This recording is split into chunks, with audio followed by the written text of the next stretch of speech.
10. peatükk. Üks vaim.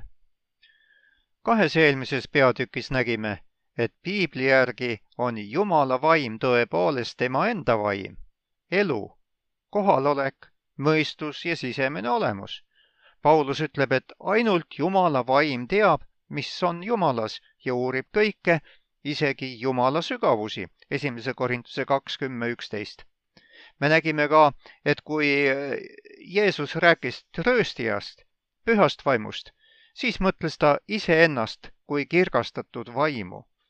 Nii räägib piibel Jumala vaimust, isa vaimust, aga ka tema poja vaimust, Kristuse vaimust, Mattiuse 10:20, 1. Peetruse 1:11 ja Galatia 4:6. Kuid piibel ei õpeta meile, et on kaks vaimu. Efesose 4:4-6.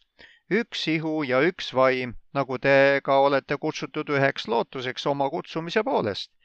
Üks issand, üks usk, üks ristimine, üks Jumal ja kõikide isa, kes on kõikide üle ja kõikide läbi ja teie kõikide sees.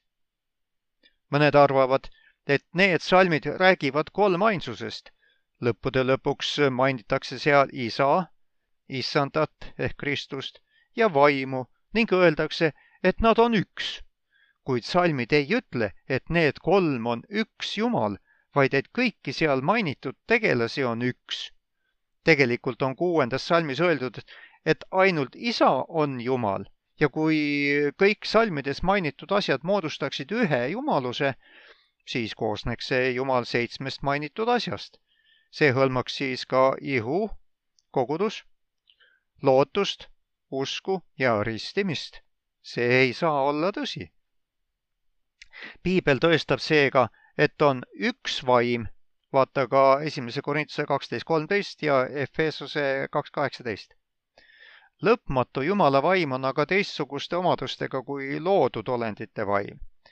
Meie, inimesed, nagu ka inglid, kes on vaimolendid, saame olla ühes kohas korraga, Daniel 9:21-23. Kuid Jumal on kõikjal olemas. On loogiline arvata, et ei ole vaja rohkemat kui ühte kõike nägevat, kõike teadvat ja kõikjal viibevat Jumala vaimu.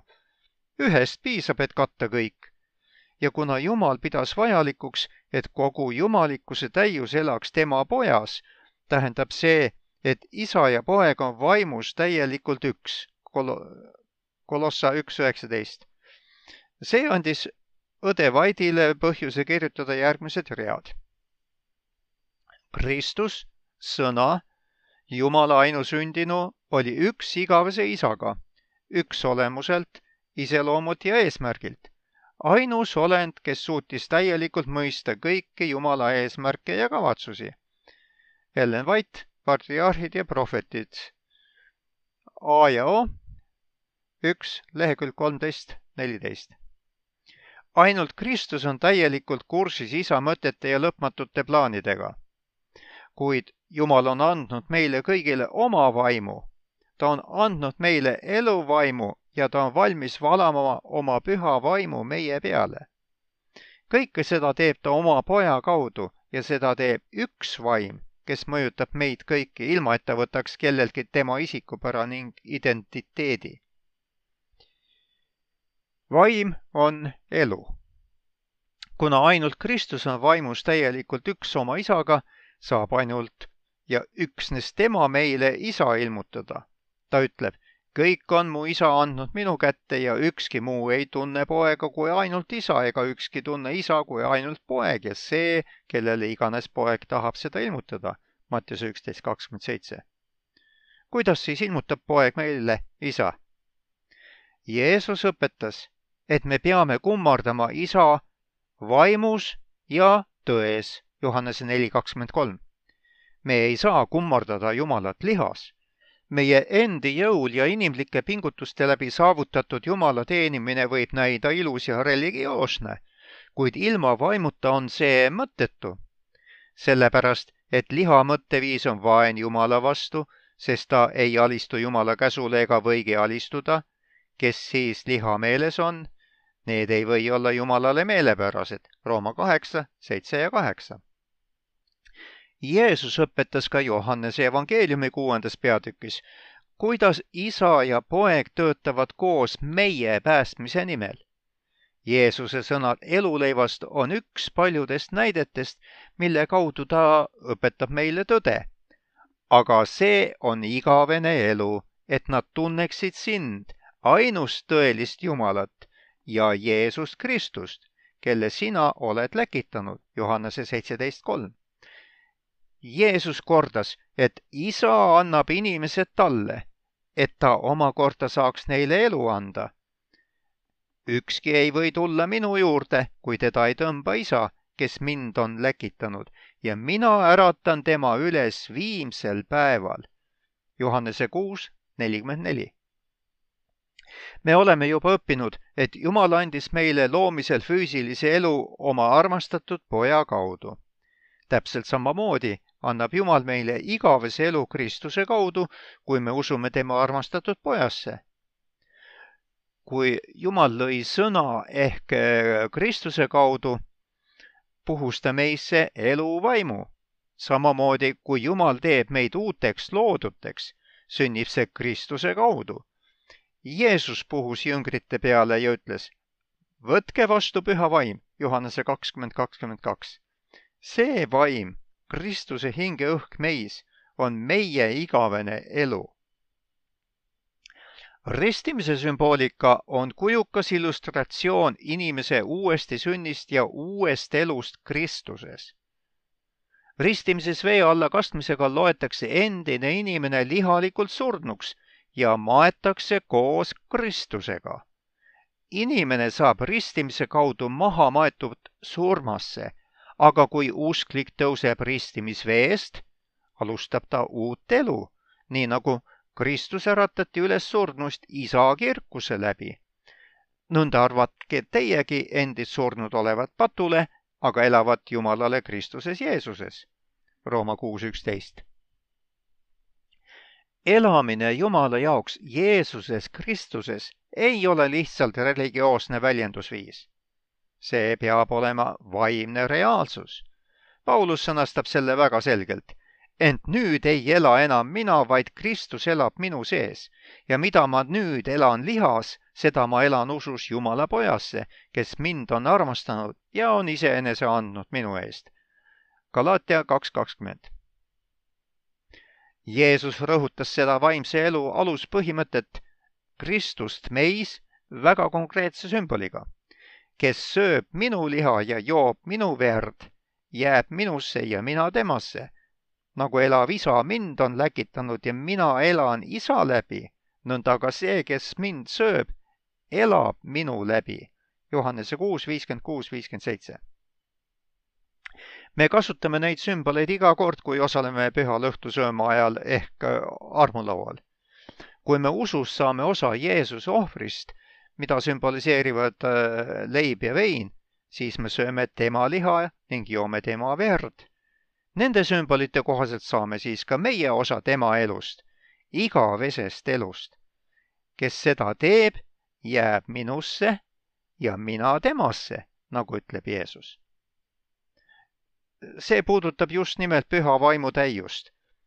See on Kristuse elu meis ja me peame temas püsima, muidu me kuivame ära ega kanna vilja. Jeesus rääkis sellest ka tähendamissõnas viinapuust, Johannese 15.4, ja õpetab seda, kui ta tuleb trööstijana. Sel päeval te saate tunda, et mina olen oma isas ja teie minus ja mina teis, Johannese 14.20. Millise tohutu kingituse on Jumal meile teinud, kui ta andis meile oma armastatud poja. Kui me ei mõista Jeesuse sõnade tähendust, siis kas meie Jeesusest osa saamine armulaual saab olla midagi enamat kui usuline rituaal? Juudid ei saanud aru, kuidas Jeesus oleks saanud anda oma liha neile süüa ja paljud Jeesuse järgijad solvusid tema peale sel päeval. Kuid Jeesus viitas siis isegi pärast kannatusi ristil oma ülestõusmisele ja kirgastumisele. Ta ütles, aga mis on siis, kui te näete inimese poja üles minevat sinna, kus ta enne oli? Vaim on, kes teeb elavaks. Lihast ei ole kasu millekski.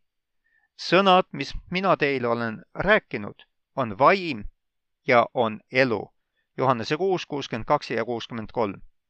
Kui Kristust austati isa juures selle auga, mis tal oli isa kõrval enne maailma olemasolu, sai temast, viimasest Aadamast, vaim, kes elustab. 1. Korintuse 15:45 ja Johannese 17:5. Isa ja poja vaim. Me võime isa ja poja tegevuses näha imelisel viisil püha vaimu tööd. Jeesuse sõnu lõpetab meid Jumal, kui me oleme kuulanud isa ja õppinud temalt. Kui me kuulame Jumala õrna armastuse kutset, tuleme Jeesuse juurde, Johannese 6:45. Suurepärane näide selle kohta on Peetruse sõnad, kui ta usus tunnistas, et Jeesus on Kristus, elava Jumala poeg. Jeesus vastas, õnnis oled sa, Siimon, Joona poeg, sest liha ja veri ei ole sulle seda ilmutanud, vaid mu isa, kes on taevas. Mattiuse 16, 16 ja 17. Kui me kuuleme evangeeliumi rõõmusõnumit Kristusest, teeb Jumal meie südames tööd oma vaimu kaudu. Kui me vastame usus ja ütleme jah, siis me tuleme Kristuse juurde. Nii on meie armastav taevane isa toonud meid oma poja juurde ja andnud meid talle, et meil oleks elu. See on isa ja poja koostöö. Selle teeb teoks üks vaim. Paulus räägib sellest ühest vaimust ka järgmises kirjakohas. Rooma 8:9-11. Aga teie ei ole lihameeles, vaid vaimus, kui Jumala vaim tõepoolest asub teie sees. Aga kellel ei ole Kristuse vaimu, see ei ole tema oma.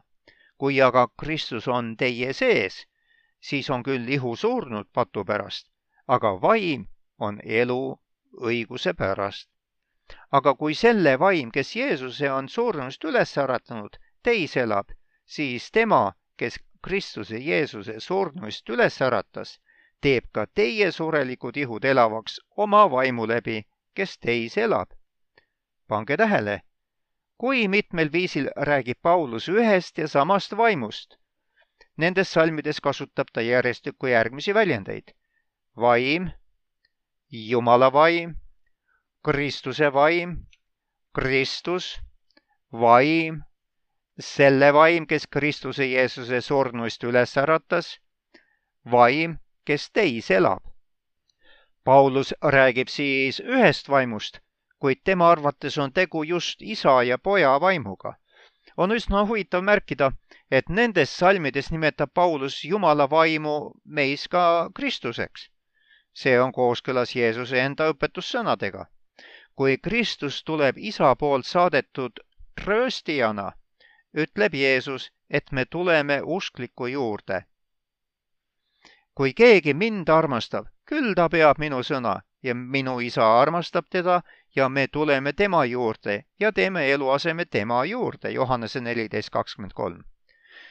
Piibel õpetab, et me saame püha vaimu Jumalalt, tema armastatud poja Kristuse kaudu. Kui Kristus on meis, siis on meil igavene elu ja osadus isaga.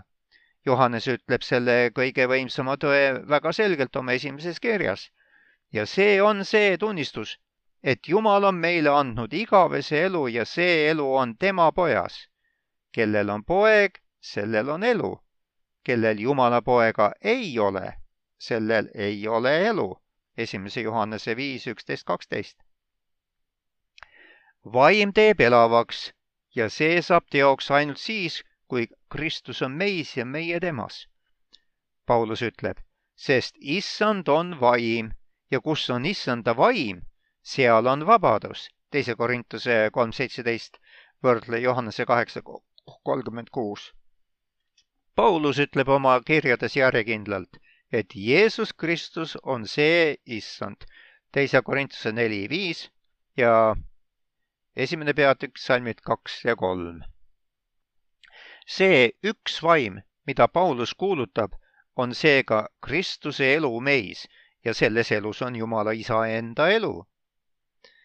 Johannese 5:21-26 ja peatükk 6, salm 57. Püha vaimu töö on isa ja poja koostöö meie päästmiseks. Oma vaimu kaudu on Jumal ja Kristus kõikjal tegevad ning kohal. Kui me võtame vaimu endasse, tulevad isa ja poeg meie juurde. Selles mõttes võime öelda, et püha vaim on kolmas taevane ja jumalik esindaja, kes tegutseb meie heaks, sest Jumal ja Kristus on taevas, kuid nad on meiega siin ka isiklikult oma vaimu kaudu. Mäletame, et Paulus hoiatas korintlasi selle eest, kes jutlustavad midagi muud kui seda, mida Jeesus oli kuulutanud.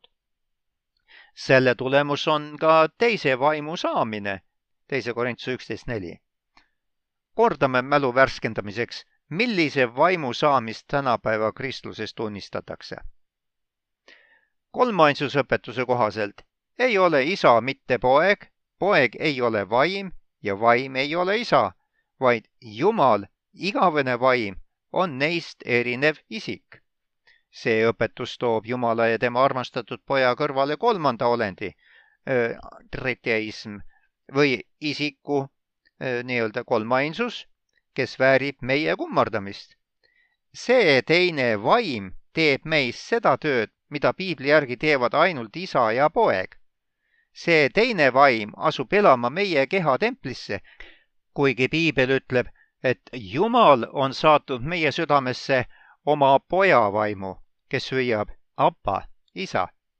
Kui see ei ole ohtlik meie vaimsele elule, siis mis see on? Kui ainult Kristus saab olla meie ülempreester taevases pühamus, siis kuidas saab keegi teine peale tema elada meie kehas, mis on püha vaimu tempel? Kõige šokeerivam on see, et kui meie vaim on midagi muud kui Kristuse vaim, siis meil ei ole igavest elu.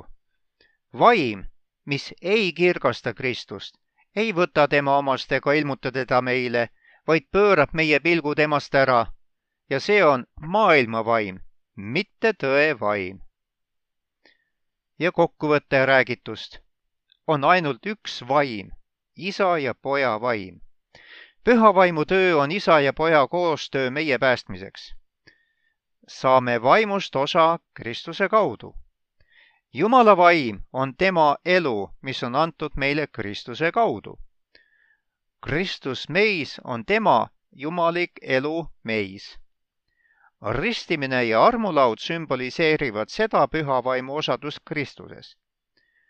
Kolmainsusõpetus toob Kristuse asemele teise vaimu, mis läbi meil ei ole osadust isaga ega igavest elu. Kolmainsusõpetus juhib meie pilgud Kristusest eemale ja täidab meid võõra vaimuga. Lugeja poolt. Olen püüdnud seda esitada arusaadavalt, kuid mõni asi võib ikkagi jääda arusaamatuks. Meie osa on otsus teha, kas uskuda seda või mitte.